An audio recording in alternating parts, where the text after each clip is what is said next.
শাসন নিরপেক্ষ না, এই জন্য এও বলেছেন যে এইভাবে চললে আমরা মৌলিক সংস্কার না হলে আমরা নির্বাচনে যাব না। আরে ভাই, আপনি তো নির্বাচনে যাওয়ার যোগ্যতাই অর্জন করেননি, তো আপনি আবার নির্বাচন বর্জন করতে চাচ্ছেন কেন?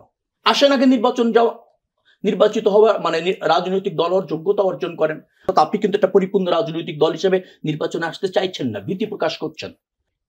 গণ অভ্যুত্থান এইভাবেই হয়, রাজনীতিবিদরা শুরু করে, লড়াই করে, সাফার করে, গ্রেপ্তার হয়, জীবন দেয়, আর ওই জীবন দেওয়া এবং গণহত্যার শিকার হয়, সেটাকে ফেস করতে গিয়ে ফ্যাসিস্ট তখন জনরসে পড়ে, সব শ্রেণী পেশার মানুষের অংশগ্রহণে গণ অভ্যুত্থান হয়, যেটা আমরা 17 বছর ধরে শুরু করেছি, শেষ পর্যন্ত আমরা করেছি।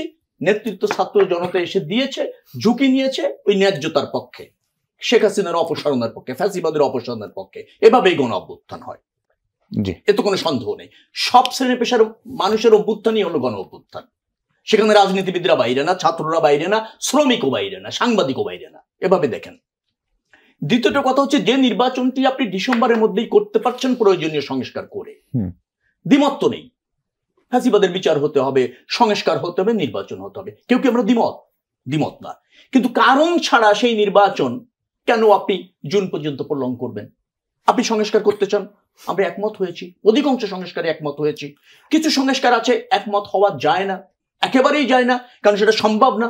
কয়েকটি সংস্কার পার্লামেন্ট লাগবেই, সংবিধানের যে অংশে আপনি সংস্কার করতে যান পার্লামেন্ট লাগবে, কিছু অর্ডিন্যান্স জারি করে করতে পারবেন, আমরা একমত।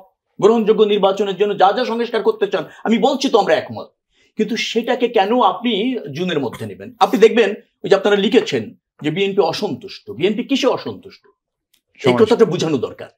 বিএনপি বলছে যে যে নির্বাচনটা ডিসেম্বরে করা যায় সেই নির্বাচনটা জুনের মধ্যে, ডিসেম্বরে যে হবে না সরকার কিন্তু তা বলেনি, ডিসেম্বর থেকে জুনের মধ্যে হবে। তার জন্য যে রিজনগুলি অন্তর্বর্তীকালীন সরকার আজকের মিটিং এ বলেছে সেটা আমাদের কাছে সন্তোষজনক মনে হয়নি। আমরা কিন্তু ওই কারণটার জায়গায় অসন্তোষ প্রকাশ করেছি, আমরা কিন্তু নির্বাচন নিয়ে অসন্তোষ প্রকাশ করিনি, মনে রাখা দরকার। মানে আপনাদেরকে কনভিন্স করতে পারেননি, যে কারণগুলি তারা বলেছেন সেই কারণগুলি নির্বাচনের জন্য অন্তরায় হতে পারে না। যেখানে ডিসেম্বরে একটা গ্রহণযোগ্য নির্বাচন করা সম্ভব ঐক্যমতের ভিত্তিতে, সেখানে আর কোনো কারণ থাকতে পারে না, সেই জায়গায় আমরা অসন্তোষ প্রকাশ করেছি। নাহিদ ইসলামের কথা আপনি বললেন, তিনি বলেছেন প্রশাসন কাজ করছে না, তো সরকার তো প্রশাসন নিয়ন্ত্রণ করে, নাহিদ ইসলামের দল এবং সরকার অঙ্গাঙ্গিভাবে জড়িত। আর যদি সেটার জন্য সংস্কার প্রয়োজন হয় এই প্রশাসনকে নিরপেক্ষ করার জন্য, সে সংস্কার করেন, আমরা তো একমত আছি, আমরা তো দ্বিমত পোষণ করছি না। কিন্তু প্রশাসন নিরপেক্ষ না, এই জন্য এও বলেছেন যে এইভাবে চললে আমরা মৌলিক সংস্কার না হলে আমরা নির্বাচনে যাব না। আরে ভাই, আপনি তো নির্বাচনে যাওয়ার যোগ্যতাই অর্জন করেননি, তো আপনি আবার নির্বাচন বর্জন করতে চাচ্ছেন কেন? আসেন আগে নির্বাচন যাওয়া, নির্বাচিত হওয়ার মানে রাজনৈতিক দল হওয়ার যোগ্যতা অর্জন করেন।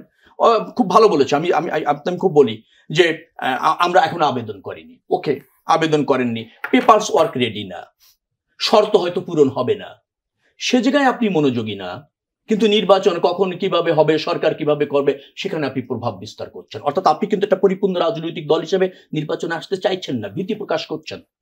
আপনি যদি আপনি রাজনৈতিক দল হবেন, কিছু শর্ত তো পূরণ করবেন নাকি করবেন না? করবেন তো, কিছু যোগ্যতা অর্জন করবেন নাকি তা করবেন না? সেটি করে আসেন, একদিনেই আপনাকে নিবন্ধন দেওয়া হোক। আমি আবার বলছি, নির্বাচন কমিশনের কাছে আমার আবেদন, এনসিপি কে নির্বাচনে আসতে বলেন। আমরা শর্ত ছাড়া এনসিপি কে নিবন্ধন দিয়ে প্রতীক দিয়ে নির্বাচন করতে চাই, কারণ আমরা বিএনপি বহুদলীয় গণতন্ত্রে বিশ্বাস করি। আমরা মনে করি যে কোনো রাজনৈতিক দল জনরায়ের ভিত্তিতে ক্ষমতায় যাবে।